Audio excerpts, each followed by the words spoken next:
اعوذ باللہ من الشیطان الرجیم بسم اللہ الرحمن الرحیم لعن الذین کفروا من بنی اسرائیل علی لسان داود وعیسی ابن مریم ذلک بما عصوا وکانوا یعتدون کانوا لا یتناہون عن منکر فعلوہ لبئس ما کانوا یفعلون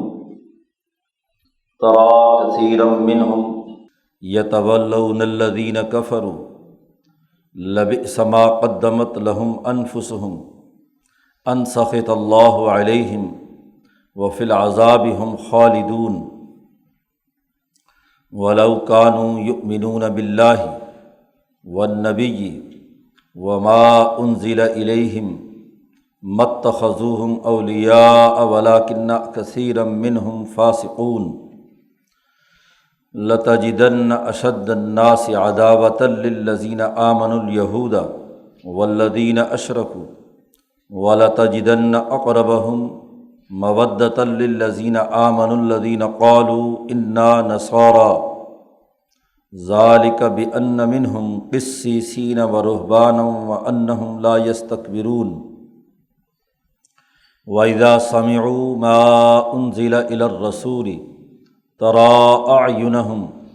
تفيض من الدمع مما عرفوا من الحق يقولون ربنا آمنا فاكتبنا مع الشاهدين وما لنا لا نؤمن بالله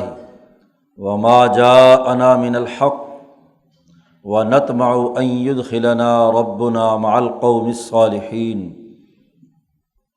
فأصابهم الله بما قالوا جنات تجری من تحتها الانہار خالدین فیہا وذلک جزاء المحسنین والذین کفروا وکذبوا بآیاتنا اولئک اصحاب الجحیم صدق اللہ العظیم۔ سورۃ المائدہ کا یہ ایک رکوع ہے۔ سورۃ المائدہ کا بنیادی موضوع، جیسا کہ اس کی سب سے پہلی آیت میں حکم دیا گیا کہ اوفوا بالعقود، جو معاہدات کرو انہیں پورا کرو۔ انسانی زندگی کی تعمیر و تشکیل سماجی معاہدات پر قائم ہے۔ معاہدات کے مجموعے سے ہی سماج وجود میں آتا ہے، تو معاہدات پورا کرنے کی ذمہ داری عائد کی گئی ہے ہر ایک مسلمان پر۔ آغاز ہی سورت کا اس سے ہوا تھا، یا ایھا الذین آمنوا اوفوا بالعقود، معاہدات کو پورا کرو۔ اور پھر معاہدے کے بارے میں بھی دو بنیادی واضح ہدایات دے دی گئیں شروع سورت میں ہی کہ تعاونوا علی البر والتقوی، تمام معاہدات نیکی اور تقوی کے اصول پر ہونے چاہئیں۔ ولا تعاونوا علی الاثم والعدوان، ظلم اور ناانصافی کی بنیاد پر کیے گئے معاہدوں کی پابندی نہیں ہے، ان کا تعاون نہیں ہے۔ ظلم کے معاہدہ کیا ہوا ہو جو ناانصافی پر مبنی ہے، اس میں تعاون کی بات نہیں ہے۔ معاہدات نیکی، عدل، انصاف کی بنیاد پر ہوں، ایسے معاہدات کی تکمیل کرنے کا حکم دیا گیا۔ اور پھر پوری تفصیل کے ساتھ مسلم ہو یا غیر مسلم، تمام انسانوں کے درمیان عدل و انصاف کے باقاعدہ احکامات جاری کیے گئے۔ دوسرے رکوع میں یہ بات واضح کی گئی کہ تمہیں کسی قوم کا بغض اس بات پر نہ ابھارے کہ تم عدل و انصاف کا دامن ہاتھ سے چھوڑ دو۔ لا یجرمنکم شنآن قوم علی الا تعدلوا، بلکہ تقویٰ کی حقیقت ہی یہ بیان کی کہ تم اعدلوا هو اقرب للتقویٰ، عدل و انصاف سے کام لو کہ تقویٰ کے سب سے زیادہ قریب ہے۔ اور پھر پوری تفصیل کے ساتھ اللہ پاک نے مسلمانوں کے ساتھ جو معاملہ طے کیا ہے کہ وہ اللہ پر ایمان لائیں اور اللہ کے ساتھ ایک میثاق کرنے کا حکم ہوا ہے، تو اس میثاق کے پورا کرنے کی ذمہ داری عائد کی ہے کہ وہ میثاق واثقکم بہ جو تم نے اللہ سے کیا ہے پھر یہودیوں سے جو معاہدہ ہوا اس کا تذکرہ ہے، پھر عیسائیوں سے جو معاہدہ ہوا اس کا تذکرہ ہے، اور یہودیوں اور عیسائیوں کا تذکرہ کر کے کہا قرآن نے کہ انہوں نے معاہدات کیے اور معاہدات توڑے، فبما نقضہم میثاقہم، انہوں نے جو معاہدات توڑے اس کے نتیجے میں لعناہم، ہم نے ان پر لعنت برسائی، ان کے دلوں کو سخت کر دیا۔ یہ تورات اور انجیل کی آیات میں اپنی من پسند تحریف کر کے اس کا اپنا مطلب بیان کرتے تھے، ان کی خرابیاں بڑی تفصیل سے بیان کی، عیسائیوں کی بیان کی۔ اور پھر پچھلے سے پچھلے رکوع میں یہ بات واضح کی گئی کہ ان کی اکثریت ایسی ہے، ترا کثیرا منہم، ایسی اکثریت ان کی ہے کہ یسارعون فی الاسم والعدوان واکلہم السحت، کہ یہ دوڑتے ہیں، جھپٹتے ہیں گناہوں اور جرائم میں، یہ جھپٹ کر دوڑ کر ایک دوسرے سے آگے نکلنا چاہتے ہیں ظلم اور زیادتی میں۔ ان کی حالت یہ ہے کہ حرام خوری میں یہ ایک دوسرے سے آگے بڑھ کر جھپٹتے ہیں۔ 3 بنیادی جرائم بیان کیے یہودیوں اور عیسائیوں کی اکثریت کے، بلکہ ہر اس جماعت کے جو اہل کتاب کسی بھی کتاب سے تعلق رکھتی ہو۔ تو قرآن حکیم نے ان کی خرابی یہ بیان کی، اور پھر یہ تو عوام کی خرابی تھی،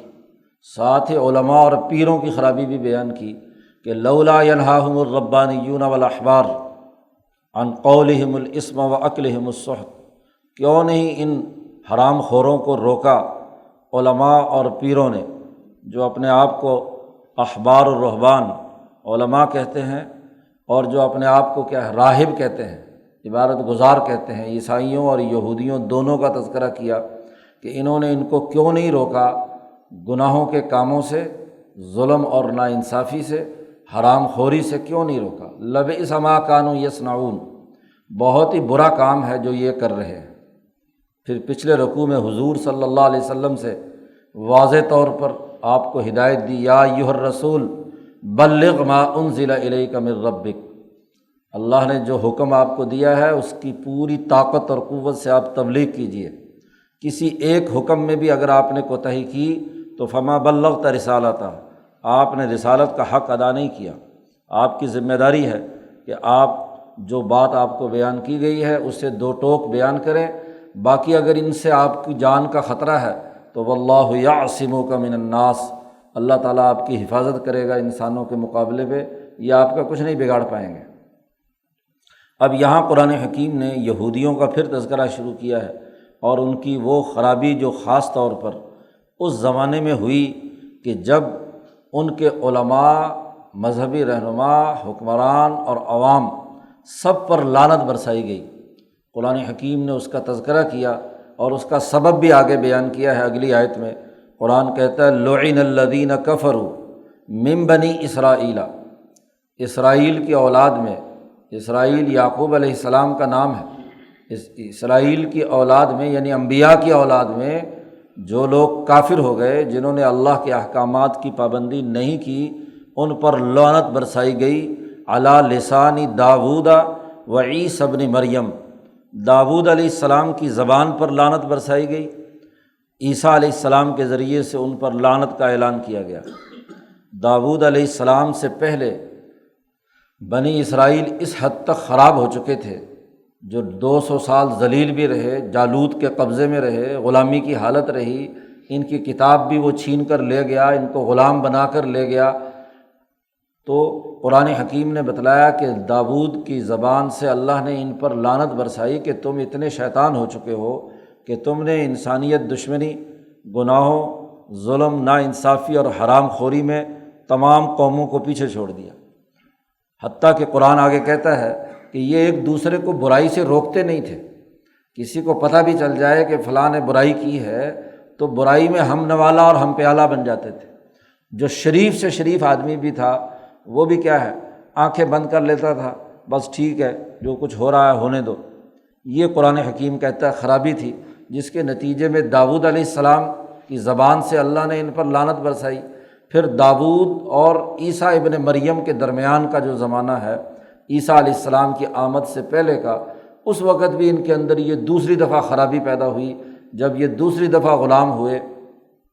بخت و نصر نے ان پر قبضہ کیا، ان کو تشدد کا نشانہ بنایا، ذلت اور رسوائی ہوئی، تو اس زمانے میں بھی کیا ہے، عیسیٰ علیہ السلام کی زبان سے ان پر لعنت برسائی۔ اسی لیے تو عیسیٰ علیہ السلام کے قتل کے درپے ہوئے کہ یہ آ کر ہمارے مالی مفادات، ہمارے ظلم کے نظام کے خلاف آواز بلند کرتا ہے، لہٰذا اس کا خاتمہ کرو، جو بندہ زیادہ بولے اس کو قتل کرا دو۔ تو عیسیٰ علیہ السلام کو قتل کرنے کے درپے اسی لیے ہوئے کہ عیسیٰ علیہ السلام نے آ کر ان پر لعنت برسائی۔ تو قرآن نے اس تاریخی واقعے کا تذکرہ کیا کہ لعنت برسائی گئی، لعنہ، لعنت برسائی گئی ان کافروں پر جو بنی اسرائیل کے تھے، داؤد علیہ السلام کی زبان اور عیسیٰ علیہ السلام کی زبان سے۔ وجہ کیا تھی؟ اس کی سبب بھی بیان کر دیا قرآن نے، ذالک بما عصوا وکانوا یعتدون، اس لیے کہ یہ اتنے نافرمان ہو چکے تھے اور اتنے زیادہ حد سے تجاوز کر چکے تھے کہ آپس میں ایک دوسرے کو کبھی گناہوں اور غلطی پر ٹوکتے تک نہیں تھے، نافرمانی انتہا کو پہنچ چکی تھی، وکانوا یعتدون، حد سے تجاوز کرنے والے ظالم ناانصاف بن چکے تھے۔ معاملہ ان کا یہ تھا کہ کانوا لا یتناہون عن منکر فعلوہ، یہ ایک دوسرے کو روکتے نہیں تھے، لا یتناہون، ایک دوسرے کو روکتے نہیں تھے، عن منکر، کسی منکر اور غلط کام سے، ظلم اور ناانصافی کے کام سے، فعلوہ، جسے یہ بڑی خوشی سے سر انجام دیتے تھے۔ جس منکر کو کر رہے ہیں اس پر کوئی روک ٹوک نہیں تھی، شریف سے شریف آدمی بھی یہ کرتا تھا، زیادہ سے زیادہ کہ آنکھیں بند کر لیتا تھا بس، اس کے علاوہ اس کو روک ٹوک کا کوئی عمل نہیں۔ جس معاشرے میں رشوت خوری، ظلم اور ناانصافی پر روک ٹوک بھی ختم ہو جائے تو اس پر اللہ پاک کی لعنت برستی ہے۔ اور لعنت جب بھی قرآن حکیم بیان کرتا ہے تو دو پہلوؤں سے ہوتی ہے، سیاسی حالت غلامی کی بن جاتی ہے، وہ قوم غلام بن جاتی ہے، اور دوسری بڑی بنیادی بات معاشی تباہی اور ظلم ہوتا ہے، حرام خوری کی عادت پیدا ہو جاتی ہے، ہر آدمی دوسرے کے مال پر جھپٹتا ہے، وہ سوسائٹی کا حق ادا نہیں کرنا چاہتا، وہ اپنے حقوق کے نام پر دوسروں کے وسائل پر قبضہ کرنے کی فکر میں ہوتا ہے، ریاست کو نقصان پہنچاتا ہے، اجتماعیت کو نقصان۔ میں سب سے بڑا بدتر کردار ان علماء اور پیروں کا ہوتا ہے کہ جو اپنے آپ کو دین کا نمائندہ کہتے ہیں، اللہ والے اپنے آپ کو کہتے ہیں، ربانیین، اور پھر دین کے علم کے نمائندے ہوتے ہیں اور وہ بھی نہیں روکتے۔ حضور صلی اللہ علیہ وسلم نے فرمایا کہ یہودیوں کے علماء پر لعنت اس لیے ہوئی، اسی آیت کی تشریح میں آپ صلی اللہ علیہ وسلم سے پوچھا گیا کہ لعنت کیا مطلب ہے اس کا؟ حضور نے فرمایا لعنت یہود کے علماء پر اس لیے ہوئی کہ شروع میں انہوں نے جو غلط کار لوگ تھے ان کو روکا، اور عموماً غلط کار لوگ حکمران طبقے تھے، طاقتور لوگ تھے، ان کو روکا، لیکن کچھ عرصے کے بعد آہستہ آہستہ انہوں نے اپنے مجلسوں میں بلانا شروع کر دیا، وہاں پہنچنا شروع ہو گئے، وہاں انہوں نے ہم نوالا اور ہم پیالہ بن گئے، تو آہستہ آہستہ ان کے دل سے اس ظلم کی نفرت ختم ہو گئی، ان علماء کے ذہن سے بھی۔ وہ ان کو کیا روکتے، خود ان کے حصے دار پتی دار بن گئے۔ انہوں نے کہا کہ چلو اس بہتی گنگا میں ہم کیوں پیچھے رہیں، یہ اگر کھا پی رہے ہیں تو ہمیں بھی کھانا پینا چاہیے۔ تو اس وجہ سے اللہ پاک نے ان کے علماء اور پیروں کے اوپر لعنت برسائی۔ تو اس کی پوری تفصیل حدیث پاک میں نبی اکرم صلی اللہ علیہ وسلم نے بیان فرمایا لبئس ما کانوا یفعلون، بہت ہی برا تھا وہ کام جو یہ کرتے تھے، کہ کسی کو روکتے نہیں ہیں، ظلم ہو رہا ہے، ناانصافی ہو رہی ہے، حقوق ٹوٹ رہے ہیں، معاہدات ختم ہو رہے ہیں، اجتماعیت ٹوٹ رہی ہے، لیکن یہ باز نہیں آتے، روکتے نہیں ہیں۔ قرآن کہتا ہے جب کسی معاشرے میں ایسی حالت پیدا ہو جائے تو ترا کثیرا منہم، تو ان کی اکثریت کو دیکھے گا کہ یتولون الذین کفروا، یہ دوستیاں اور یاریاں لگاتے ہیں کافر لوگوں سے جو اللہ کے منکر ہیں، اپنے آپ کو اللہ والا کہتے ہیں، ایمان کے دعوے دار ہوتے ہیں، اپنے نبی پر ایمان کا اعلان بھی کرتے ہیں، لیکن ان کی خفیہ یاریاں اور تعلقات اور دوستیاں ان لوگوں سے ہوتی ہیں جو اللہ کا انکار کرتے ہیں، جو اللہ کی کتاب کے منکر ہوتے ہیں، کافروں سے دوستیاں لگاتے ہیں۔ لبئس ما قدمت لہم انفسہم، بہت ہی برا ہے جو ان کے نفسوں نے کما کر آگے بھیجا ہے، آخرت کے لیے جو انہوں نے کام بھیجا ہے یہ بہت ہی برا ہے، اور اس کا نتیجہ یہ ہے کہ ان سخط اللہ علیہم، کہ اللہ پاک ان کے اوپر غضبناک ہوا، اللہ کا غضب ان پر نازل ہوا، اور وفی العذاب ہم خالدون، اور یہ اس عذاب میں ہمیشہ ہمیشہ رہیں گے، کبھی نہیں نکلیں گے،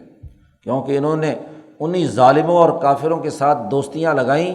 تعلقات بنائے اور ان کے ہم نوالا اور ہم پیالہ بنے، تو جیسے وہ ہمیشہ جہنم میں رہیں گے یہ بھی جہنم میں رہیں گے۔ قرآن کہتا ہے وَلَوْ كَانُوا يُؤْمِنُونَ بِاللَّهِ، اگر یہ لوگ ٹھیک طریقے سے اللہ پر ایمان لاتے، والنبی، اور اپنے دور میں آنے والے نبی کی تعلیمات پر صدق دل سے ایمان لاتے، اور وما انزل الیہم، اور جو اس نبی پر الیہ، جو کچھ اس نبی پر قرآن یا کتاب یا تورات یا انجیل نازل کی گئی، تو ان انبیاء پر ایمان لاتے اور ان پر جو قرآن نازل کیا گیا، کتاب نازل کی گئی، اس پر بھی ایمان رکھتے۔ اور اس پر ایمان کا مطلب پیچھے قرآن نے بیان کیا ہے کہ وَلَوْ أَنَّهُمْ أَقَامُوا التَّوْرَاةَ وَالْإِنْجِيلَ وَمَا أُنزِلَ إِلَيْهِمْ،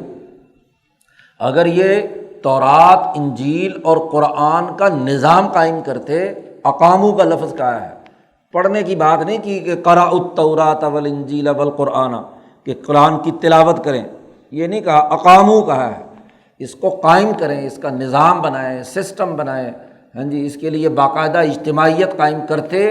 تو یہ اوپر سے بھی کھاتے اور نیچے سے بھی کھاتے، لَأَكَلُوا مِن فَوْقِهِمْ وَمِن تَحْتِ أَرْجُلِهِمْ۔ قرآن نے کہا یہ اگر صدق دل سے ایمان لاتے، ما انزل الیہم، تو مَتَّخَذُوهُمْ اولیاء، تو کبھی ایسے کافروں اور ظالموں اور بد اخلاق لوگوں سے دوستیاں مت لگاتے، ان کو اپنا دوست نہیں بناتے۔ وَلَٰكِنَّ كَثِيرًا مِّنْهُمْ فَاسِقُونَ، لیکن ان کی اکثریت خود فاسق ہے، اس کے اندر خود فسق و فجور ہے، وہ خود ڈسپلن کو توڑنے والی ہے۔ شروع پارے میں اللہ پاک نے سورۃ البقرہ میں فاسقین کی تشریح کی ہے کہ اللہ پاک فاسقوں کو پسند نہیں کرتا۔ کون سے فاسق؟ الذین ینقضون عہد اللہ من بعد میثاقہ ویقطعون ما امر اللہ بہ ان یوصل ویفسدون فی الارض، تین خرابیاں بیان کی ہیں فاسق کی علامت۔ معاہدات توڑتا ہے، جو اس نے سوشل کانٹیکٹ قائم کیا ہے، جو معاملات طے کیے ہیں، معاہدات توڑتے ہیں، رشتہ داروں کے حقوق توڑتے ہیں، یقطعون ما امر اللہ بہ ان یوصل۔ اور تیسرا یہ کہ زمین میں فساد مچاتے ہیں، اور فساد کا قرآن نے جہاں بھی تذکرہ کیا ہے وہ معاشی فساد ہے، مالی بددیانتی ہے، مالی لین دین میں خرابی ہے، لوٹ کھسوٹ ہے۔ جس قوم کے اندر یہ تین خرابیاں پائی جائیں، قرآن حکیم انہیں فاسق قرار دیتا ہے کہ بظاہر ایمان لانے والے ہیں اللہ کی کتاب پر، لیکن معاہدات توڑتے ہیں، صلہ رحمی نہیں کرتے، رشتہ داروں کے حقوق مارتے ہیں، ظلم اور ناانصافی کا معاشی نظام قائم کرتے ہیں۔ قرآن کہتا ہے ان کی اکثریت فاسق ہے۔ یہاں تک قرآن حکیم نے ان یہودیوں اور عیسائیوں اور خاص طور پر وہ لوگ جو اپنے آپ کو اہل کتاب کہیں، کسی کتاب پر ایمان لانے والے کہیں اور پھر بھی منکرات سے نہ روکیں، تو ان کے لیے کیا ہے، لعنت کا تذکرہ تفصیل سے کیا قرآن حکیم نے۔ اب آگے قرآن حکیم نے نبی اکرم صلی اللہ علیہ وسلم کے زمانے میں ان تینوں طبقات کا تذکرہ کر کے مسلمانوں کو ایک تنبیہ کی ہے۔ مسلمانوں کے دشمن اور مخالف تین طاقتیں تھیں اس زمانے میں۔ ایک مکے کے مشرک، مکے کے مشرک اس لیے مخالف تھے، کہیں انہیں خطرہ لاحق تھا کہ ہمارا جو سیاسی اقتدار ہے، ابو جہل، عتبہ، شیبہ یا وہاں کے ظالموں کا، اس کو محمد صلی اللہ علیہ وسلم چیلنج کر رہے ہیں، تو یہ کل کو کیا ہے، ہماری حکومت کے لیے مشکل بنے گی۔ اس لیے مشرکین حد درجہ حضور صلی اللہ علیہ وسلم کے مخالف تھے۔ آپ صلی اللہ علیہ وسلم جب مدینہ منورہ تشریف لائے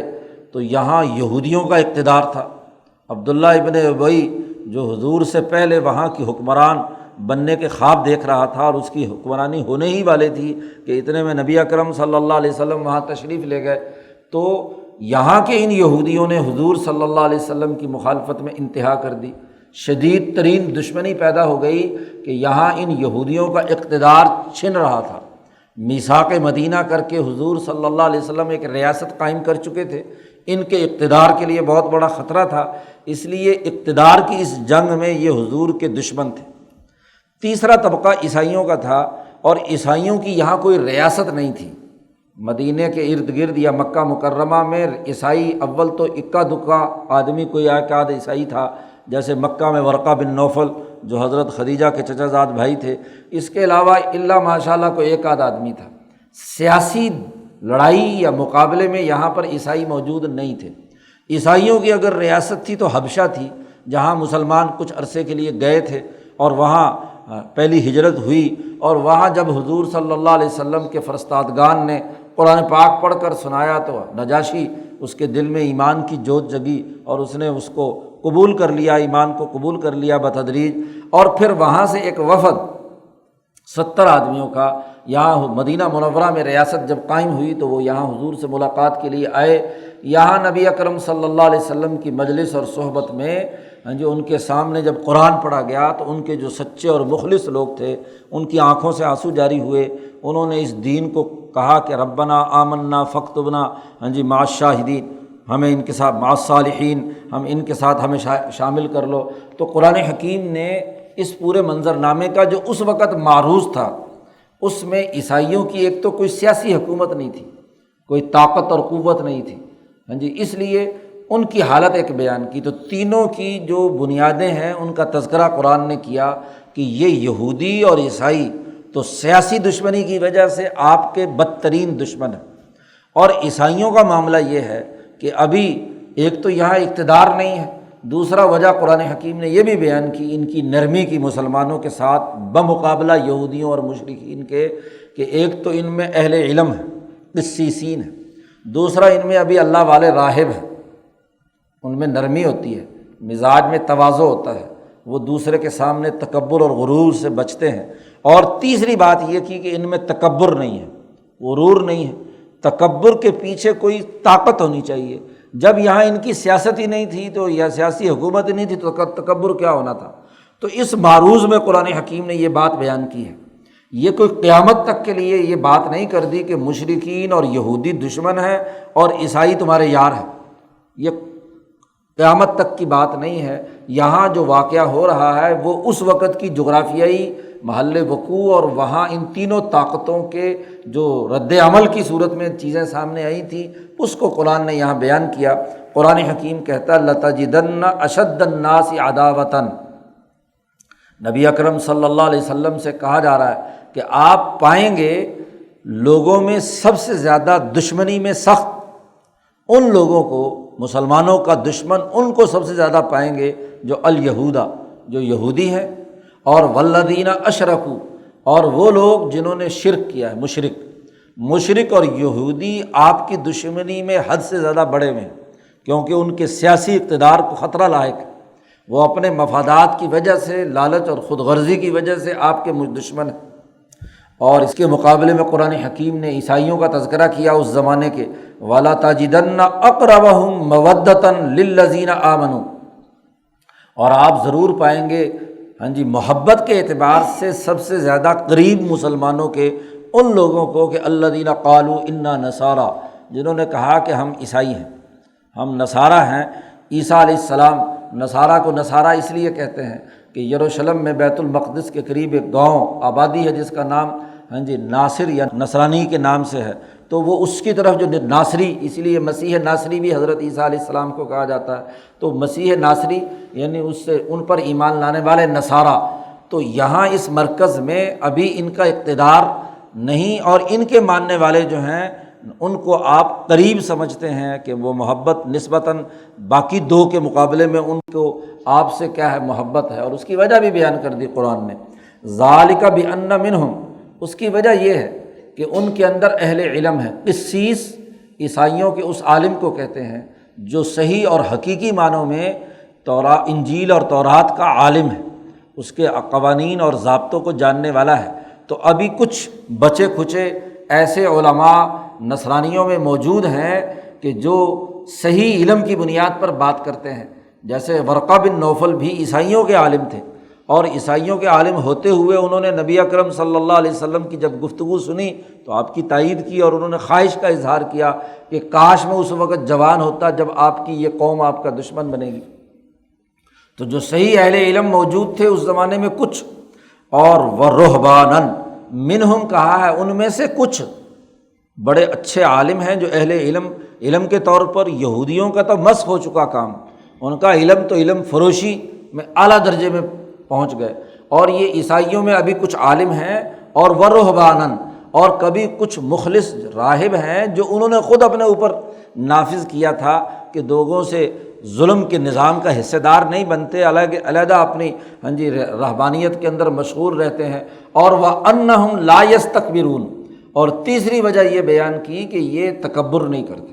غرور نہیں کرتے، ان کے اندر تعلی نہیں ہے، یہ دوسری قوموں اور انسانوں کو حقیر نہیں سمجھتے، دوسرے افراد کے ساتھ تکبر کے ساتھ پیش نہیں آتے تھے۔ 3 وجوہات بیان کی ہیں کہ جس عیسائیوں کی جس جماعت میں یہ 3 باتیں پائی جائیں تو گویا کہ وہ جماعت آپ سے قریب تر ہے محبت کے اعتبار سے۔ اب ایک کرائٹیریا مقرر کر دیا، حضرت مولانا شبیر احمد عثمانی نے اس کی شرح میں حاشیے میں لکھا ہے کہ علت بیان کر دی۔ اب نبی اکرم صلی اللہ علیہ وسلم کے زمانے میں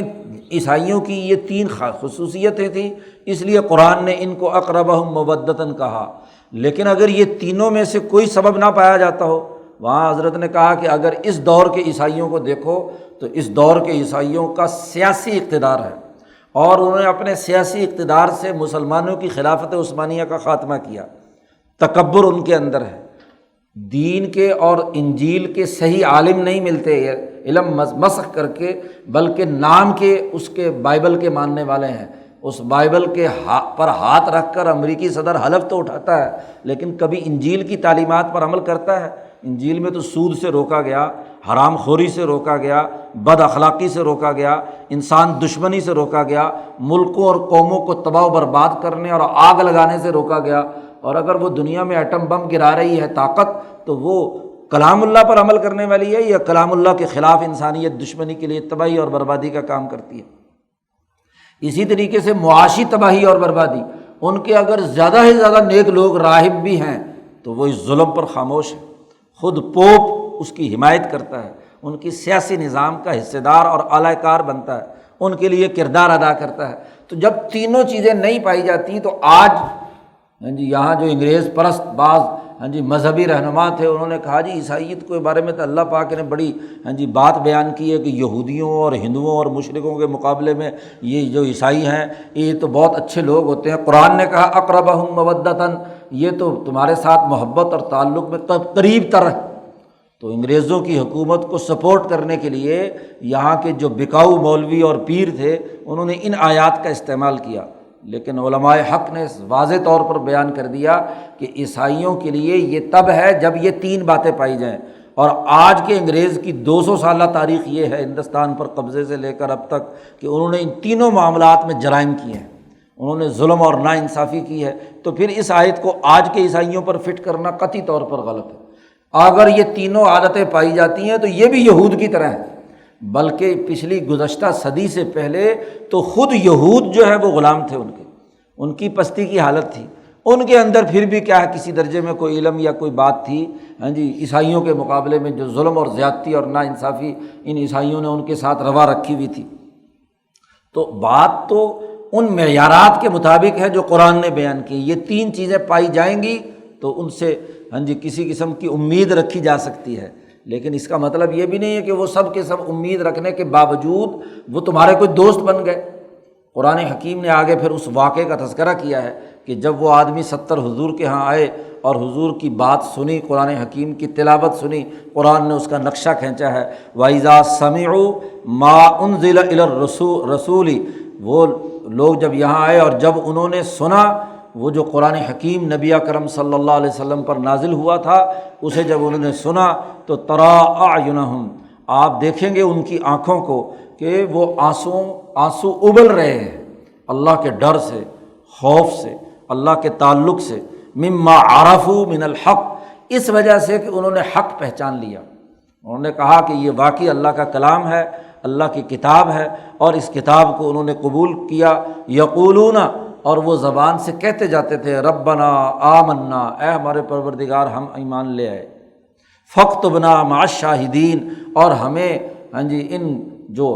لوگ ہیں نگران دین اسلام کے ماننے والے ہیں، شاہد ہیں، گواہ ہیں، ہمیں ان کے اندر شامل کر دے کہ ہمارے بارے میں بھی گواہی ہو کہ ہم واقعی اس قرآن کو مانتے ہیں، تسلیم کرتے ہیں، ایمان لاتے ہیں۔ انہوں نے یہاں تک کہا وَمَا لَنَا لَا نُؤْمِنُ بِاللَّهِ، کیا ہے، کیا وجہ ہے کہ ہم اللہ پر ایمان نہ لائیں، حالانکہ وَمَا جَاءَنَا مِنَ الْحَقِّ، اللہ نے ہمارے پاس حق نازل کر دیا۔ جب اللہ کا حق ہمارے پاس آ گیا تو کون سی ایسی وجہ ہے کہ ہم اس کا انکار کریں؟ جی کوئی وجہ نہیں، ہمیں ان پر ایمان لاتے ہیں اور وَنَطْمَعُ، اور ہمیں پوری امید ہے، ہم اللہ کی امید رکھتے ہیں، توقع رکھتے ہیں کہ اَن يُدْخِلَنَا رَبُّنَا، کہ ہمارا پروردگار ہمیں داخل کرے گا نیک اور صالح قوم کے ساتھ، ان مسلمانوں کے ساتھ ہمارا حشر ہوگا، اس بات کی ہم توقع رکھتے ہیں۔ قرآن حکیم کہتا ہے فَأَصَابَهُمُ اللَّهُ بِمَا قَالُوا، جب انہوں نے یہ ایمان قبول کرنے کا اعلان کیا، ان کی کیفیت ہوئی، آنکھوں سے آنسو جاری ہوئے، تو اللہ نے ان کی اس بات کو قبول کر لیا، ان کو ثواب میں بدلے میں دی جنت، ایسی جنت کے تجری من تحتها الانہار، جس کے نیچے نہریں جاری ہیں، اور وہ اس میں ہمیشہ ہمیشہ رہیں گے۔ وَذَلِكَ جَزَاءُ الْمُحْسِنِينَ، اور یہ جو محسن لوگ ہیں، صفت احسان جن کے اندر پائی جاتی ہے، ان کا یہی بدلہ ہے۔ اور صفت احسان کیا ہے؟ حضور صلی اللہ علیہ وسلم سے پوچھا گیا مل احسان، احسان کیا ہے؟ تو آپ صلی اللہ علیہ وسلم نے فرمایا کہ ان تعبد اللہ کأنک تراہ فإن لم تکن تراہ فإنہ یراک، تو اللہ کی ایسے عبادت کر کہ تو اللہ کو دیکھ رہا ہے، اور اگر یہ کیفیت نہ ہو تو کم از کم یہ تو ہو کہ اللہ تجھے دیکھ رہا ہے۔ یہ صفت احسان جس میں بھی پائی جاتی ہے، ہم اس کو یہی بدلہ دیتے ہیں۔ والذین کفروا وکذبوا بآیاتنا، لیکن وہ لوگ جنہوں نے کفر کیا، ہماری آیات کو جھٹلایا، اولئک اصحاب الجحیم، وہ جہنمی ہیں، ان کے لیے جہنم تیار کی گئی ہے۔ تو قرآن حکیم نے اس واقعے میں ان کی جو حقیقت لوگوں کی تھی وہ بیان کی ہے۔ آج بھی اگر کوئی آدمی اخلاص کے ساتھ قرآن سنے اور وہ آنکھوں سے آنسو ابلے، ایمان لائے، تو ضرور اللہ تعالیٰ انعام دے گا۔ قرآن حکیم تو قانون اور ضابطے کے تحت ہے، یہ نہیں ہے کہ بغیر کسی اس کیفیت کے بس جو عیسائی ہے قرآن نے کہا اقربہم مودۃ، کہ وہ سب کے سب دوستی اور یاری میں قریب تر ہیں، ان کو سمجھ لیا جائے، ایسا نہیں ہے۔ جو اس معیار پر پورا اترے گا وہ سچا مسلمان ہے اور سچا کامیاب ہے، جو نہیں اترے گا خواہ کوئی بھی ہو، اس کے ساتھ وہی معاملہ ہے جو اللہ تعالیٰ نے گزشتہ قوموں کے ظالموں پر لعنت برسانے کی صورت میں کیا تھا۔ اور حضور صلی اللہ علیہ وسلم نے فرمایا مسلمانوں کو مخاطب کر کے کہ جو کچھ یہودی علماء نے کیا ہے وہی تم بھی کرو گے۔ جی لَتَتَّبِعُنَّ سُنَنَ مَنْ كَانَ قَبْلَكُمْ، تم ضرور بھی ضرور اتباع کرو گے جو تم سے پہلی قوموں نے، یہودیوں اور عیسائیوں کے علماء اور عوام نے کیا تھا، کہ جیسے وہ گناہوں میں دوڑتے تھے، حرام خوری کی طرف جاتے تھے، ظلم اور ناانصافی کرتے تھے، تم بھی یہ کرو گے۔ حتیٰ کہ طابق النعل بالنعل، جیسے جوتا جوتے کے برابر ہوتا ہے، ایسے ہی تمہارا جوتا بھی یہودیوں کے جوتے کے برابر ہوگا، ایک دوسرے کے نقش قدم پر چلو گے۔ حضور نے فرمایا کہ جیسے کوئی یہودی اگر کسی گوہ کی کھڈ میں داخل ہوا تھا، سوراخ میں داخل ہوا تھا، تو تم بھی ضرور داخل ہو۔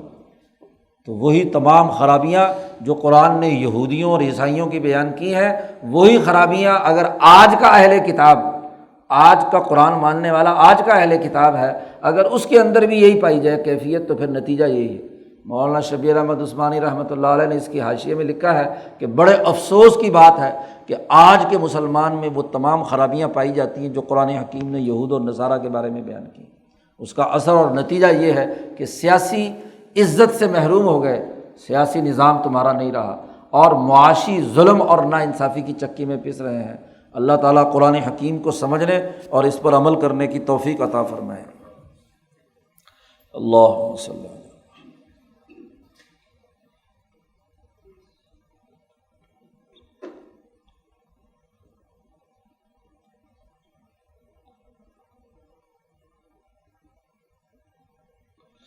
اجمعین۔